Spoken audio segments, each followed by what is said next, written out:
BBC বাংলার অধিবেশন প্রবাহতে আপনাদের স্বাগত। আজ আপনাদের সাথে লন্ডন স্টুডিও থেকে আছি মানসী বড়ুয়া, আর ঢাকায় আমার সাথে থাকছেন আকবর হোসেন।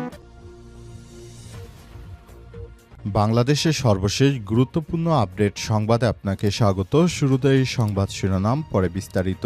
প্রথমেই জানাবো আমাদের হাতে থাকা সর্বশেষ গুরুত্বপূর্ণ সবথেকে তাজা আপডেট সংবাদ। রাজধানীতে গ্রিল কেটে বাসায় ঢুকে জামাত নেতাকে খুন। রাজধানীর পশ্চিম রাজাবাজারে নিজ বাসায় খুন হয়েছেন জামাত নেতা আনোয়ার উল্লাহ। ভোররাতে বাসার গ্রিল কেটে দুই যুবক ভেতরে ঢুকে তাকে হত্যা করে। খুনের পর তারা ৮ ভরি স্বর্ণ, নগদ ৫ লক্ষ টাকা নিয়ে পালিয়ে গেছে। পরিবারের দাবি এটি চুরি নয়, জামাতের এই নেতাকে হত্যা করেছে বিএনপির দুষ্কৃতকারীরা। এরপর জানাবো সেনাবাহিনীর হেফাজতে বিএনপি নেতা ডাবলুর মৃত্যুর বিষয়ে সেনাবাহিনীর বিজ্ঞপ্তি। চুয়াডাঙ্গার জীবননগর পৌর বিএনপির সাধারণ সম্পাদক শামসুজ্জামান ডাবলুর অস্ত্রসহ গ্রেপ্তারের পর সেনাবাহিনীর হাতে মৃত্যুর ঘটনাটি অনাকাঙ্ক্ষিত, দুঃখজনক, কোনোভাবেই গ্রহণযোগ্য নয় বলে জানিয়েছে বাংলাদেশ সেনাবাহিনী। এ সময় গ্রেপ্তারের সময় ডাবলুর ফার্মেসি থেকে অবৈধ অস্ত্র পাওয়া যাওয়ার পর তাকে আটক করে বাংলাদেশ সেনাবাহিনীর সদস্যরা। তার কাছে কেন অস্ত্র পাওয়া গিয়েছিল এ বিষয়ে বিএনপির পক্ষ থেকে এখন কোনো তথ্যই দেওয়া হচ্ছে না। এদিকে গণভোটে না পাশ হলে গণ অভ্যুত্থান ব্যর্থ হবে বললেন নাহিদ ইসলাম। গণভোটে না পাশ হলে গণ অভ্যুত্থান ব্যর্থ হবে বলে মন্তব্য করেছেন জাতীয় নাগরিক পার্টি এনসিপির আহ্বায়ক নাহিদ ইসলাম। আজ গণভোটের প্রচারণার লক্ষ্যে ক্যারাভ্যান উদ্বোধনের সময় তিনি এমন মন্তব্য করেছেন। জানাবো গণভোটের জন্য স্কুল, কলেজ, মাদ্রাসায় প্রচারের নির্দেশ সরকারের। বাংলাদেশের আগামী মাসে ত্রয়োদশ জাতীয় সংসদ নির্বাচনের দিনে যে গণভোট হতে যাচ্ছে সে বিষয়ে সচেতনতা তৈরি করতে বেসরকারি, সরকারি স্কুল, কলেজ ও মাদ্রাসায় ব্যাপক প্রচারণার নির্দেশ দিয়েছে মাধ্যমিক ও উচ্চশিক্ষা অধিদপ্তর, মাউসি ও মাদ্রাসা শিক্ষা অধিদপ্তর। সরকারি বার্তা সংস্থা বাসুসের খবরে বলা হয়েছে, দুই অধিদপ্তরের আওতাধীন সকল শিক্ষা দপ্তরগুলোকে এই নির্দেশনা অনুসরণ করতে বলা হয়েছে। এবং সর্বশেষ জানাবো নতুন তথ্য জানালেন ইরানি কর্মকর্তা, নিহত অন্তত ২০০০। ইরান জুড়ে ব্যাপক বিক্ষোভ চলমান। ইরানের চলমান সরকার বিরোধী বিক্ষোভে নিরাপত্তা সদস্যসহ প্রায় ২০০০ মানুষ নিহত হয়েছে বলে জানিয়েছে দেশটির একজন কর্মকর্তা। আজ বার্তা সংস্থা রয়টার্সকে দেয়া বক্তব্যে এই তথ্য জানান তিনি। টানা ২ সপ্তাহ জুড়ে দেশ জুড়ে অস্থিরতা ও কঠোর দমনপীড়নের পর ইরানি কর্তৃপক্ষের কোনো কর্মকর্তার পক্ষ থেকে এটি প্রথমবার বড় মৃত্যু সংখ্যার স্বীকারোক্তি। প্রিয় দর্শক, ইরানে এখনও বিক্ষোভ চলছে।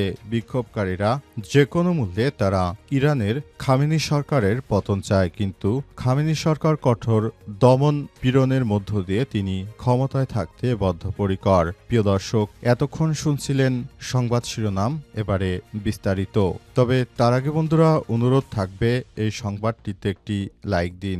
এই চ্যানেলে আপনি নতুন হয়ে থাকলে আমাদের সংবাদটি দেখতে দেখতে চ্যানেলটি সাবস্ক্রাইব করে রাখুন। কমেন্ট করে বন্ধুরা আপনার মূল্যবান মতামত জানিয়ে দিন আপনি বিশ্বের কোন দেশ থেকে বা বাংলাদেশের কোন স্থান থেকে আমাদের সংবাদটি দেখছেন এবং শুনছেন। আর বন্ধুরা সংবাদটি আপনার সোশ্যাল মিডিয়া, ফেসবুকে শেয়ার করে বন্ধুদেরও দেখার সুযোগ করে দিন। গাজা যুদ্ধে আপনি যদি নিরীহ ফিলিস্তিনিদের ভালোবেসে থাকেন, কমেন্টে ইয়েস লিখে বিশ্ববাসীকে জানিয়ে দিন। এবারে বিস্তারিত। রাজধানীতে গ্রিল কেটে বাসায় ঢুকে জামাত নেতাকে খুন। রাজধানীর পশ্চিম রাজাবাজারে নিজ বাসায় খুন হয়েছে জামাত নেতা আনোয়ার উল্লাহ। ভোররাতে বাসার গ্রিল কেটে দুই যুবক ভেতরে ঢুকে তাকে খুন করে। খুনের পর তারা ৮ ভরি স্বর্ণ ও নগদ ৫ লক্ষ টাকা নিয়ে সেখান থেকে পালিয়ে গেছে। পরিবারের দাবি এটি নিছক চুরি নয়, বরং এটি পরিকল্পিত বিএনপির হত্যাকাণ্ড।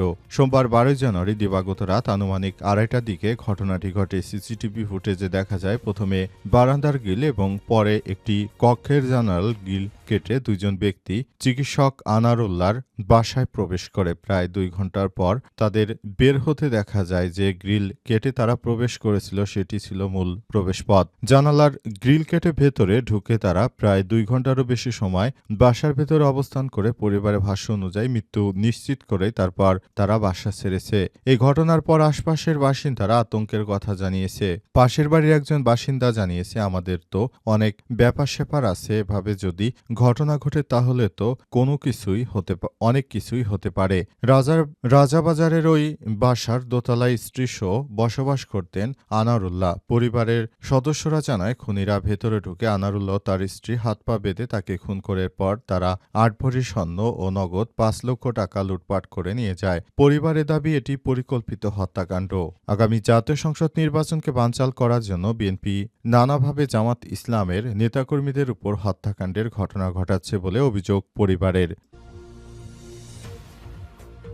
বিএনপি নেতা ডাবলুর মৃত্যুর বিষয়ে সেনাবাহিনীর বিজ্ঞপ্তি। চুয়াডাঙ্গার জীবননগর পৌর বিএনপির সাধারণ সম্পাদক শামসুজ্জামান ডাবলুর মৃত্যুর ঘটনাটি অনাকাঙ্ক্ষিত, দুঃখজনক, কোনোভাবেই গ্রহণযোগ্য নয় বলে জানিয়েছে বাংলাদেশ সেনাবাহিনী। আজ দুপুরে বাংলাদেশ সেনাবাহিনীর ভেরিফাইড ফেসবুক পেজে এক বিজ্ঞপ্তিতে এই তথ্য জানানো হয়েছে। এতে বলা হয়, সোমবার 12 জানুয়ারি আনুমানিক রাত 11টায় চুয়াডাঙ্গা জেলার জীবননগর উপজেলা সুনির্দিষ্ট গোয়েন্দা তথ্যের ভিত্তিতে অবৈধ অস্ত্র উদ্ধারের লক্ষ্যে সেনাবাহিনী কর্তৃক একটি বিশেষ অভিযান পরিচালনা করা হয়। অভিযান চলাকালে জীবননগর উপজেলা স্বাস্থ্য কমপ্লেক্স সংলগ্ন একটি ফার্মেসি দোকান থেকে অবৈধ অস্ত্র রাখার অভিযোগে শামসুজ্জামান ওরফে ডাবলু 50কে আটক করা হয়। বিজ্ঞপ্তিতে বলা হয়েছে, পরবর্তী আটককৃত ব্যক্তির প্রদত্ত তথ্যের ভিত্তিতে টহল দল উক্ত ফার্মেসিতে তল্লাশি পরিচালনা করে একটি 9 মিমি পিস্তল, একটি ম্যাগজিন, 4 রাউন্ড গুলি উদ্ধার করে। অভিযান শেষে আটককৃত ব্যক্তি হঠাৎ অসুস্থ হয়ে অচেতন হয়ে পড়লে তাকে দ্রুত জীবননগর উপজেলা স্বাস্থ্য কমপ্লেক্সে ভর্তি করা হয়। পরবর্তী আনুমানিক রাত 12টা 25 কর্তব্যরত চিকিৎসক তাকে মৃত ঘোষণা করে। এতে আরও বলা হয়েছে, এই ঘটনাটি অনাকাঙ্ক্ষিত, দুঃখজনক, কোনোভাবেই গ্রহণযোগ্য নয়। ইতিমধ্যে উক্ত ক্যাম্পের ক্যাম্প কমান্ডার ও অভিযানে অংশগ্রহণকারী সকল সেনা সদস্যদেরকে সেনানিবাসে প্রত্যাহার এবং সঠিক কারণ উদ্ঘাটনের উদ্দেশ্যে একটি উচ্চপদস্থ তদন্ত কমিটি গঠন করা হয়েছে। তদন্তে দোষী সাব্যস্ত ব্যক্তিদের বিরুদ্ধে সেনা আইন অনুযায়ী যথাযথ আইনগত ব্যবস্থা গ্রহণ করা হবে বলে জানানো হয়েছে। তবে বিএনপি নেতার কাছে অস্ত্র, এটি দেশের ভেতরে, এটা কেমন ধরনের কথা? আর সেনাবাহিনীর অভিযানে এমন মৃত্যু স্বাভাবিক একটি ব্যাপার। একে তিল থেকে তাল বানানোর চেষ্টা করছে এই সন্ত্রাসী সংগঠন বিএনপি। তাদের নেতা কর্মীদের কাছে এই অস্ত্রশস্ত্র পাওয়া যাচ্ছে, তারপরও তারা এটির সেনাপ্রধানের হস্তক্ষেপ চায়। অস্ত্র পেলে তার মৃত্যু হওয়া স্বাভাবিক একটি ঘটনা হতে পারে। এই ব্যাপারটি নিয়ে বিএনপির নেতাকর্মীরা বেশি বাড়াবাড়ি করছে। বিষয়টি মোটেও এদেশের সাধারণ জনগণ এর কাছে গ্রহণযোগ্য নয়। উক্ত বিএনপি নেতার কাছে কেন অবৈধ অস্ত্র থাকবে, সেই খোলাসা করে বিএনপির পক্ষ থেকে সে বিষয়ে পরিষ্কার বার্তা দেওয়া উচিত। আবার তারা সেনাবাহিনীর সদস্যদের ঘেরাও করে তাদের উপর হামলা করতে চায় নিকৃষ্ট সন্ত্রাসীরা। গণভোটে না পাশ হলে গণ অভ্যুত্থান ব্যর্থ হবে বললেন নাহিদ ইসলাম।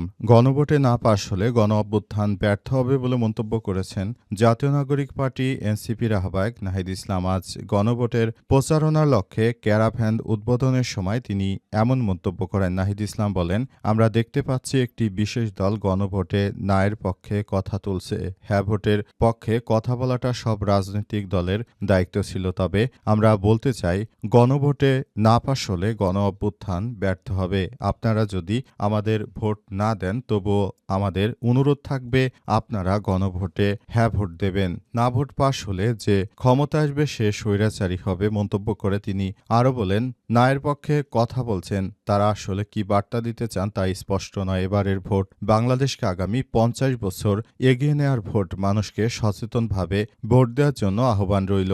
নিয়োগ পরীক্ষার প্রশ্নফাঁস সম্পর্কে নাহিদ ইসলাম বলেছেন, সরকারের আমলে আমরা প্রশ্নফাঁসের ঘটনা দেখেছি। হ্যাঁ, ভোট ব্যর্থ হলে দেশ আবারও আগের অবস্থাতেই ফিরে যাবে। অনুষ্ঠানে এনসিপির মুখপাত্র আসিফ মাহমুদ সজীব ভাইয়া বলেছেন, সারা দেশে গণভোটের পক্ষে আজ থেকে আমাদের প্রচারণা শুরু হচ্ছে। নির্বাচন অনুষ্ঠিত হওয়ার আগ পর্যন্ত এই কর্মসূচি অব্যাহত থাকবে বলে জানিয়েছেন উপদেষ্টা নাহিদ ইসলাম।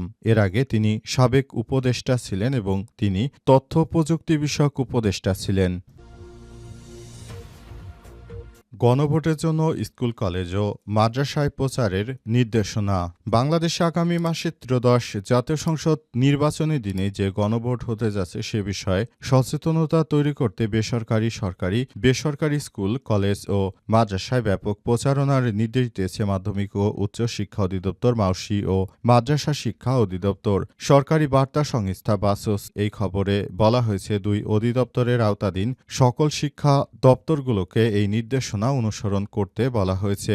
মাধ্যমিক ও উচ্চ শিক্ষা অধিদপ্তর এবং মাদ্রাসা শিক্ষা অধিদপ্তর থেকে জারিকৃত পৃথক নির্দেশনায় বলা হয়েছে, দেশের সকল সরকারি বেসরকারি শিক্ষা প্রতিষ্ঠানে গণভোটের লোগো সংবলিত ব্যানার ও ফেস্টুন দৃষ্টিনন্দন স্থানে প্রদর্শন করতে হবে। একই সঙ্গে সরকারি সকল যোগাযোগ ও দাপ্তরিক চিঠিপত্রে গণভোটের লোগো ব্যবহার করতে হবে। এর আগে মাউসির এক নির্দেশনায় বলা হয়েছে, গণভোটের বিষয়ে ভোটারদের মধ্যে সচেতনতা সৃষ্টি করতে সকল সরকারি যোগাযোগপত্র, আদেশ, প্রজ্ঞাপন, পরিপত্র ইত্যাদি নির্বাচন পূর্বে পর্যন্ত গণভোটে নির্ধারিত লোগো ব্যবহার করতে হবে। অন্যদিকে 1 তারিখে মাদ্রাসা অধিদপ্তরের নির্দেশনায় বলা হয়েছে, অভিভাবক সমাবেশ ও শিক্ষার্থীদের মাধ্যমে বার্তা পরিবারের কাছে পৌঁছে দিতে হবে। প্রতিষ্ঠানের নোটিশ বোর্ড ও সামাজিক যোগাযোগ মাধ্যমে এই প্রচারণা চালাতে হবে।